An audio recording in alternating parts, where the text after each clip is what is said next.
అందరికీ good morning, అందరికీ శుభోదయం. సో ప్రెసెంట్ మన మదనపల్లి మార్కెట్ స్టాక్ అనేది ఏ విధంగా వచ్చింది, ఏమి ఎట్లా మొత్తం వీడియోలో మాట్లాడుకుందామండి. అంటే నేనుతో పోల్చుకుంటే దిగుమతి తగ్గిందా లేదా పెరిగిందా వెయిట్ అనే వీడియోలో మాట్లాడుకుందాం. దాంతోపాటు నిన్న మొలకల్చీర మార్కెట్ రెండు యాక్షన్లో ప్రైస్ అనేది ఏ విధంగా వెళ్ళాయి, ఏమి ఎట్లా మొత్తం వీడియోలో మాట్లాడుకుందామండి.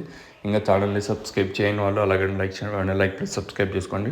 ప్రస్తుతానికి స్టాక్ అనేది ఏ విధంగా వచ్చింది, ఏమి ఎట్లా మొత్తం వీడియోలో మాట్లాడుకుందాం. ముందుగా మొలకల్చీరు రెండు యాక్షన్ మాట్లాడుకున్నట్టు మొలకల్చీరులో రెండు యాక్షన్లో ప్రైస్ ఇంచుమించు ఫస్ట్ యాక్షన్లో జరిగినట్టే జరిగాయి. మళ్ళీ పెద్దగా వేరియేషన్ అయితే లేదు. వెలంపాట్లు ఇంచుమించు మొన్నట్లాగే నిన్నైతే మార్కెటే జరిగింది, పెద్దగా మార్పు అయితే లేదు. సో ఇది ఇన్ఫర్మేషన్ మొలకల్చీరు. ఇంకా మన మదనపల్లి మార్కెట్ స్టాక్ విషయం మాట్లాడుకుంటే దిగుమతి మళ్ళీ తగ్గింది, బాగానే తగ్గిన దిగుమతులు వచ్చేసి నిజంగానే స్టాక్ లేదా ఏదైనా సస్పెన్స్ ఉండింటే మ్యాక్సిమం నిన్న మొన్న వరుసగా వారం ఇంకా చూసాము. వారంలో ఏదో ఒక రోజైనా రావాలి కదా. సో అలా రాలేదంటే లేదనే అర్థం అనేది సస్పెన్స్. ఇదైతే మనం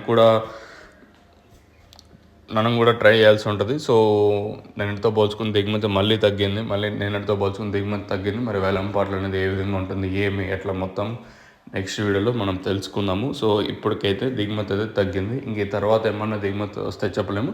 మెయిన్గా మన దగ్గర వచ్చేసి 3 ప్రోడక్ట్స్ అయితే అవైలబుల్ ఉన్నాయి: తక్షణ, నందక, అలాగే భువనం. తక్షణ ఏమంటే చెట్టు మంచిగా గ్రోత్ రావడానికి, అంటే పూత ఏమన్నా డ్రాప్ అయిపోతే నాట్ ఓన్లీ టమాటాకనే కాదు, మీ దగ్గర మీరు ఏమన్నా పంటలు వేసింటే అది ఏ పంటకి యూస్ చేయాలనేది, ఇప్పుడు దోశ కానివ్వండి, కర్బూజ కానివ్వండి, ఎలా యూస్ చేయాలి ఏమి అనేది మీరు ఫస్ట్ నెంబర్ కాల్ చేసి అంటే తెలియజేస్తాను. సో తర్వాత మీరైతే యూస్ చేయొచ్చు.